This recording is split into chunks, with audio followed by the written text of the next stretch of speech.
Teman di rumah mau ikutan gak? Kami masyarakat Sambirejo, Kecamatan Wonosalam, Jombang, sedang gembira menyambut acara Andum Alpukat. Andum Alpukat? Iya, pesta buah alpukat. Nantinya akan ada 2020 kg buah alpukat yang dibagikan gratis untuk siapapun yang hadir dalam acara ini. Sebagai tanda acara sudah dibuka, setiap RT yang ada di Desa Sambirejo mengarak tumpeng hasil bumi dari wilayahnya masing-masing. Total ada 13 tumpeng hasil bumi diarak dari Balai Desa Sambirejo menuju lokasi tumpeng utama.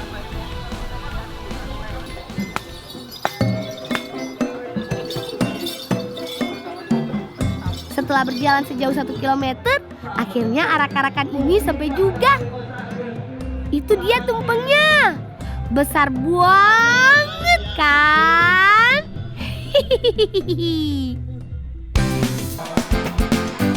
Gimana?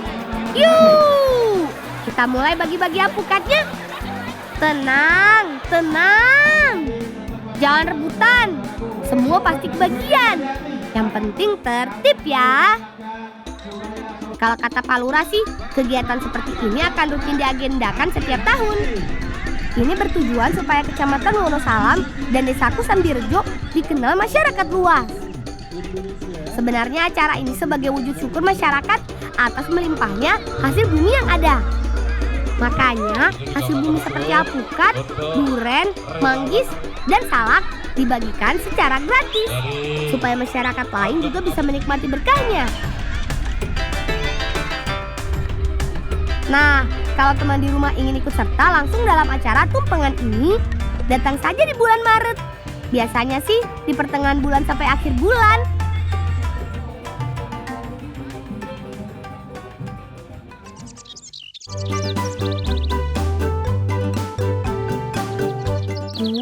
Karena kasihkan bagi-bagi alpukat, kami malahan gak dapet alpukat nih. Tapi jangan sedih. Yuk, kita petik alpukatnya langsung dari pohon. Biar memanjat pohon alpukatnya gampang, kita pakai tangga saja. Hati-hati ya, pohonnya agak licin. Apalagi saat musim hujan seperti ini. Ambil seperlunya saja, Sesar. Kalau jauh dari jangkauan jangan diambil, terlalu berbahaya. Anginnya cukup kencang. Walau belum masak di pohon, buah alpukat sudah bisa dipetik. Asalkan ukurannya sudah besar dan warnanya sudah hijau tua. Kalau menunggu saat masak di pohon, buah alpukat akan cepat busuk. Nih, tangkap buah alpukatnya baik-baik. Awas kena kepala ya. Sepertinya sudah cukup banyak. Yuk Sesar, kita turun. Mbak. Wes lagi wes aku sak meneh akeh iki wis. Ayo. Mantep ya, Yowan. Wabot. Teman, alpukat dipanen saat masih mentah. Ini bertujuan supaya saat pengiriman buah tidak rusak. Tapi jangan khawatir, karena alpukat termasuk buah yang bisa matang sendiri meski tidak matang di pohon. Nah, ada cara supaya alpukat cepat matang nih. Taruh alpukat bersama pisang dan apel di dalam satu kantung. Gas etilen yang dihasilkan oleh apel dan pisang akan terperangkap di dalam kantung dan membuat si alpukat cepat matang. Kami punya kreasi jajanan tradisional menarik nih. Bahan utamanya alpukat segar yang baru kita petik tadi. Kita akan membuat cenil alpukat. Sudah ada bibi dan kakak. Langsung kita bantu yuk. Pertama, kita belah buah alpukat menjadi 2 bagian. Tentu untuk memisahkan biji, daging buah, dan kulitnya. Oh iya, biji alpukatnya jangan langsung dibuang. Nanti bisa kita olah juga. Kalau sudah, kupas dan pastikan semua kulitnya terbuang bersih.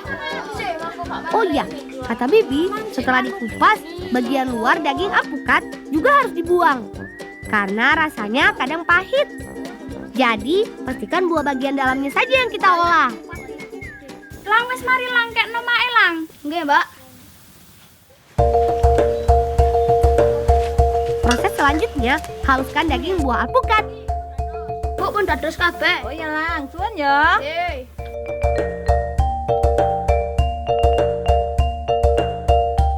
Sambil menunggu, aku dan Bibi menyiapkan ulekan alpukat. Jangan lupa parutan kelapa dan irisan gula merah untuk bahan pelengkap saat cenil sudah jadi.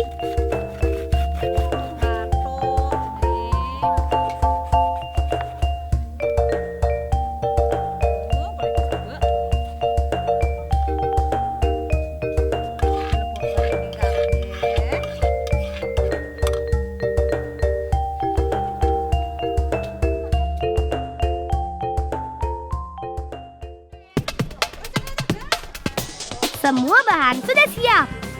Langsung kita masak saja yuk. Bentuk adonan cenil dengan cara digulung-gulung di telapak tangan seperti ini. Jadinya panjang-panjang seperti cacing. Jangan terlalu besar loh ya. Karena saat direbus nanti cenil akan mengembang. Nah, kalau cenilnya sudah mengembang, tandanya sudah matang dan bisa diangkat. Jangan lupa rebus gula merahnya sampai cair. Gula merah ini yang nantinya jadi tambahan untuk makan cenil. Kalau nggak ada gula merah cair, ya nggak manis.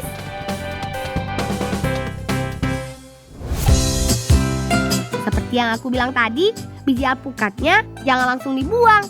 Karena kami biasa memanfaatkan biji alpukat ini untuk dijadikan bahan minuman.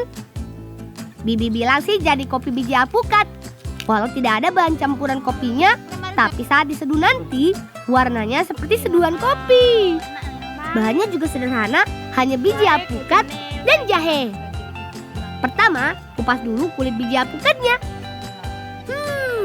Jangan heran, biji alpukat ada kulitnya juga loh. Perhatikan deh, bagian luar berwarna gelap ini yang harus kita buang. Kalau sudah, cuci biji alpukat sampai bersih, kemudian iris tipis. Semakin kecil hasil irisan akan semakin baik, karena akan berpengaruh ke proses selanjutnya.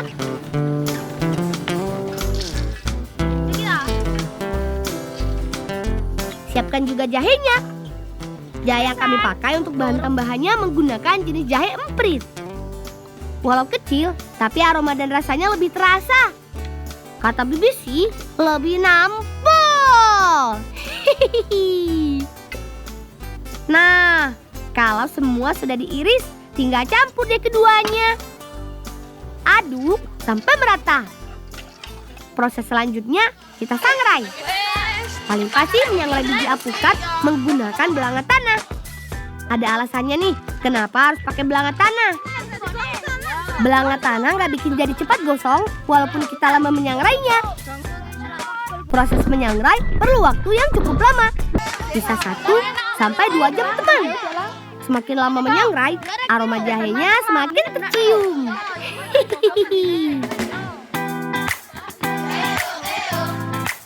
Kalau warnanya sudah hitam, artinya sudah bisa kita tumbuk. Awas-awas, masih panas, masih ngebul tuh. Yuk, langsung tumbuk sampai benar-benar halus ya. Musim panen alpukat seperti ini jadi berkat tersendiri buat Bibi. Karena bahan baku biji alpukat juga melimpah. Produksi terus berjalan, persediaan kopi biji alpukat pun tercukupi. Bisa untuk beberapa bulan ke depan. Iki mari langisan lang karek ngayak tok. Oh iya, Mbak.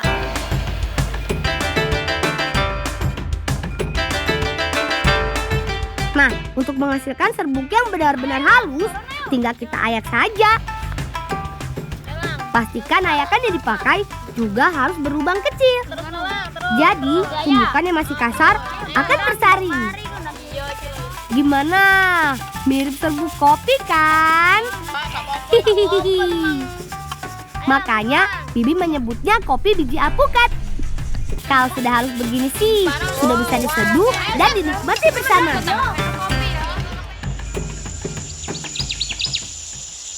Assalamualaikum warahmatullahi wabarakatuh. Tetangga sudah kumpul semua. Hari ini, Bibi mengadakan acara neloni bayi. Acara neloni bayi biasa masyarakat desa lakukan saat bayi berusia 3 bulan. Tujuannya tentu untuk mendoakan supaya adik bayi bisa hidup sehat dan selamat, baik di dunia juga di akhirat. Acara ini diawali dengan doa yang dibuka oleh sesepuh desa. Selanjutnya, adik bayi dimandikan sebagai simbol pembersihan diri. Nah, karena adik bayi sedang alergi pada kulit, sebagai obat tradisional, kulit yang gatal atau merah akan digosok dengan telur ayam. Sudah menjadi tradisi kepercayaan leluhur, dengan digosok telur ayam, kulit bayi akan kembali membaik setelah 1 atau 2 hari ke depan. Selain itu, kepercayaan masyarakat desa, hal ini juga dilakukan sebagai tolak bala. Acara diakhiri dengan makan bersama. Salah satu yang kami hidangkan, cenil alpukat dan kopi biji alpukat yang tadi kita masak sama-sama. Ini dia yang kami tunggu-tunggu. Selamat makan ya semuanya.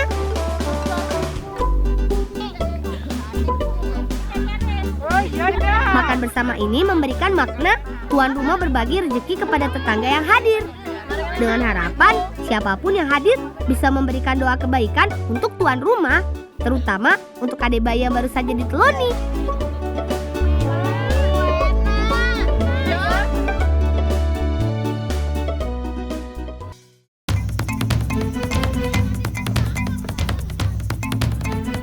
Sekarang kita lanjut ke Pulau Lombok, tepatnya Kabupaten Lombok Utara.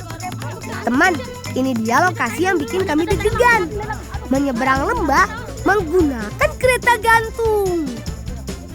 Lang, le bawa jalan ke Baraya, takut ku petok ngene lo nak. Bare ku jirir nganang. Mulai takut desu.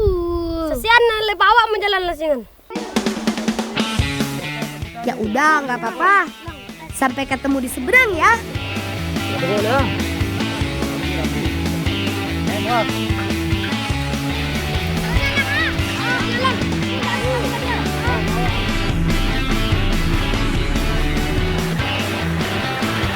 Kereta gantung ini milik warga Dusun Torean, teman.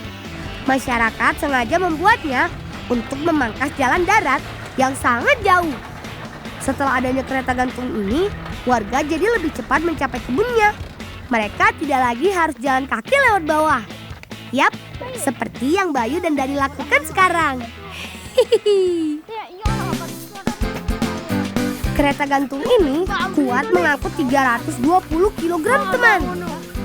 Walaupun sedikit menakutkan, tapi kami bisa menikmati pemandangan yang bagus. Indah-indah ngeri, teman. Semoga pemerintah kami segera membuat jembatan yang lebih aman ya.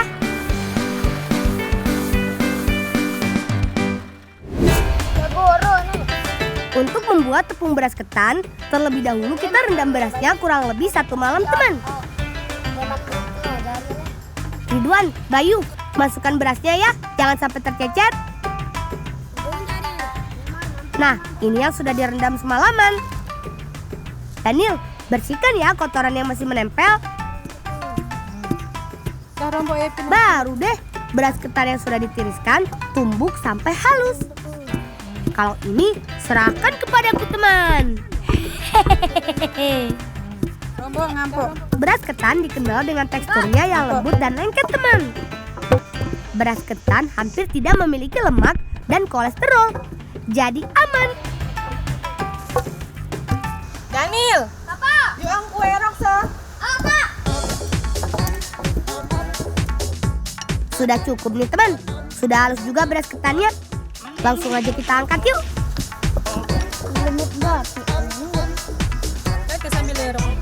Untuk membuat kelepon kecerit, pertama-tama siapkan bahan-bahannya terlebih dahulu. Seperti gula merah, kelapa, garam, tepung beras, dan tepung ketan yang sudah ditumbuk tadi.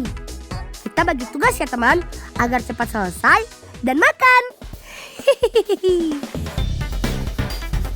Daniel, kamu parut kelapanya ya, biar aku yang potong gula merahnya. Untuk urusan membuat adonan, Bibi Wati yang melakukannya. Beliau yang paham takarannya. Tepung beras dan tepung ketan campur menjadi satu. Ingat ya, teman, takarannya tepung ketan lebih banyak agar adonan mudah dibentuk. Masukkan garam dan air secukupnya, lalu aduk-aduk sampai merata. Bayu, Ridwan, kalian siapkan apinya aja ya. Rebus air sampai mendidih. Jaga apinya agar tetap menyala. Tambahkan kayu bakarnya kalau perlu. Sambil menunggu airnya mendidih, langsung aja yuk kita buat klepon keceritnya. Pertama-tama pipihkan adonan, lalu masukkan gula merahnya. Oh iya, perbedaan klepon Lombok dan klepon Jawa terletak pada bentuknya teman. Klepon Jawa bentuknya bulat, sedangkan di desaku bentuknya sedikit lonjong. Ayo bikin yang banyak, biar kita bisa makan sampai kenyang.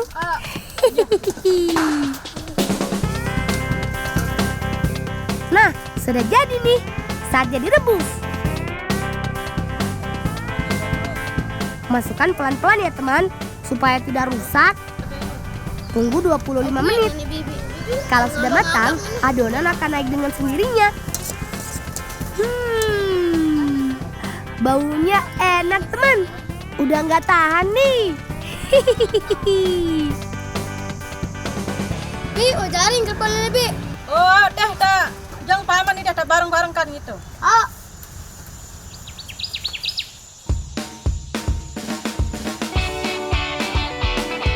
Ini dia klepon kecerit buatan kami. Man, tolongan telepon dulu teh. Oh, masak? Oh. Oh, teh, udah datang kupon dulu. Tanya gula. Tunggu apa lagi teman? Ayo kita habiskan. Kami. Rasanya enak. Perpaduan yang pas di lidah. Gigitan pertama, gula merahnya langsung menyebar ke seluruh mulut. Makannya harus pelan-pelan ya teman. Jangan kayak paman, sampai keluar begitu gula merahnya. Klepon kecerit adalah makanan khas Lombok teman. Banyak juga dijual di pusat oleh-oleh. Kalau teman-teman di rumah berkunjung ke Lombok, jangan lupa beli oleh-oleh ini ya. Nyonya.